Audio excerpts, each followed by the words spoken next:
নমস্কার, তনু কিচেনে সকলকে স্বাগত। আজকের রেসিপি বাঁধাকপির ঘন্ট। দেখুন বাঁধাকপির ঘন্ট রেসিপিটা আমি কিভাবে রেডি করব। এখানে আমি অর্ধেকটা বাঁধাকপি কেটে নিয়েছি আর এরকম ছোট ছোট সাইজ করে কেটে নিয়েছি। দেখুন এটা আমি কিভাবে রেডি করব। আর এখানে গ্যাসটাকে অন করে একটা কড়াই বসিয়ে দিয়েছি আর কড়াইটাকে হিট করে নিয়েছি। এবার দিয়ে দিচ্ছি সরষের তেল।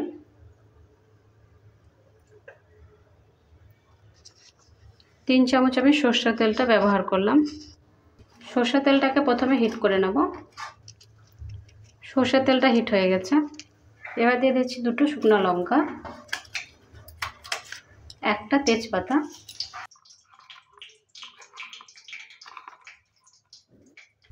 আর দিয়ে দিচ্ছি হাফ চামচ পাঁচফোড়ন, ছোট চামচের মাপা, আর হাফ চামচ গোটা জিরা। পাঁচফোড়ন আর গোটা জিরাটাকে হালকা একটু ভেজে নিচ্ছি। দিয়ে দিচ্ছি গ্রেট করে রাখা আদা। আদাটা দেওয়ার পরে হালকা একটু নেড়ে নিয়ে ভেজে নিচ্ছি। প্রথমে দিয়ে দিচ্ছি আলু কেটে রাখা। দুটো আলু নিয়েছিলাম আর এরকম ছোট ছোট সাইজ করে কেটে নিয়েছি। আলুটা দেওয়ার পরে হালকা নেড়ে নিচ্ছি।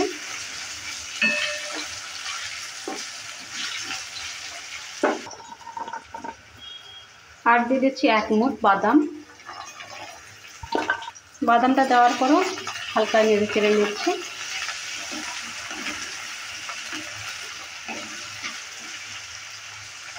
দিয়ে দিচ্ছি কয়েকটা কাঁচা লঙ্কা কুচি।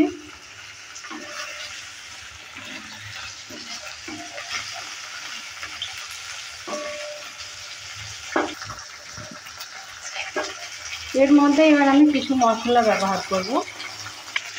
হাফ চামচ দিয়ে দিচ্ছি জিরার গুঁড়ো, 1 চামচ ধনে গুঁড়ো, হাফ চামচ লঙ্কার গুঁড়ো, 1 চামচ লবণ, লবণটা স্বাদ অনুযায়ী ব্যবহার করবেন, হাফ চামচ হলুদ গুঁড়ো।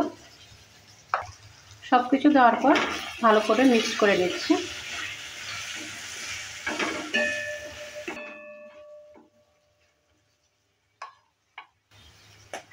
মশলাগুলোকে হালকা একটু ভেজে নিয়েছি। এবার দিয়ে দিচ্ছি কেটে রাখা বাঁধাকপি।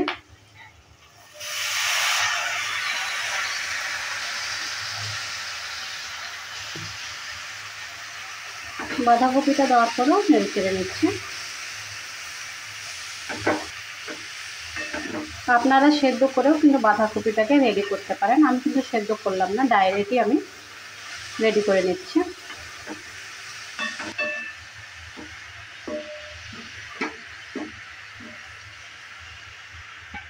আর একটা ঢাকনা দিয়ে ঢেকে দিচ্ছি 2 মিনিটের জন্য। 2 মিনিট হয়ে গেছে, ঢাকনাটা তুলে নিচ্ছি। তুলে নেওয়ার পর আবারও নেড়ে নিচ্ছি।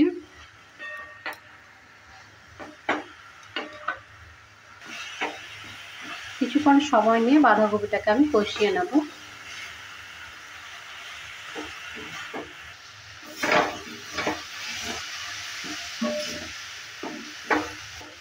কিছুক্ষণ সময় নিয়ে বাঁধাকপিটাকে আমি ভালো করে কষিয়ে নিয়েছি। এবার ব্যবহার করছি জল, হালকা গরম জল।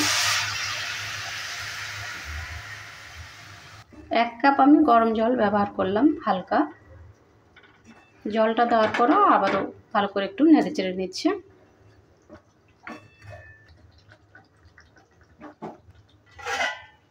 আর একটা ঢাকনা দিয়ে ঢেকে দিচ্ছি। 6 থেকে 7 মিনিটের জন্য সেদ্ধ হওয়ার জন্য ছেড়ে দিচ্ছি। 6-7 মিনিট হয়ে গেছে, ঢাকনাটা এবার আমি তুলে নেব। ঢাকনাটা তুলে নেওয়ার পর নেড়ে নিচ্ছি আবারও। আর ঢাকবো না, এভাবে করে কিছুক্ষণ সময় নিয়ে আবারও রান্না করে নেব। আর দিয়ে দিচ্ছি হাফ চামচ গরম মশলা। গরম মশলাটা দেওয়ার পরও ভালো করে আবারও মিক্স করে নিচ্ছি।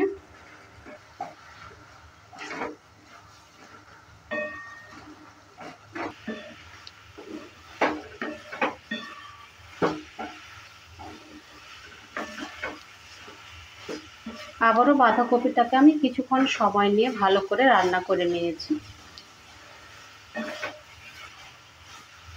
বাঁধাকপির ঘন্ট রেসিপিটা রেডি হয়ে গেছে। এবার আমি গ্যাসটাকে অফ করে নামিয়ে নিচ্ছি।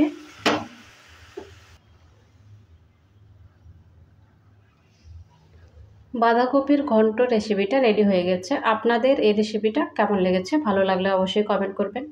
ভালো থাকুন, সুস্থ থাকুন, আর চ্যানেলটাকে অবশ্যই সাবস্ক্রাইব করে দেবেন নিত্য নতুন রেসিপি পাওয়ার জন্য। বাই ফ্রেন্ড, নেক্সট ভিডিও আবার দেখা হবে।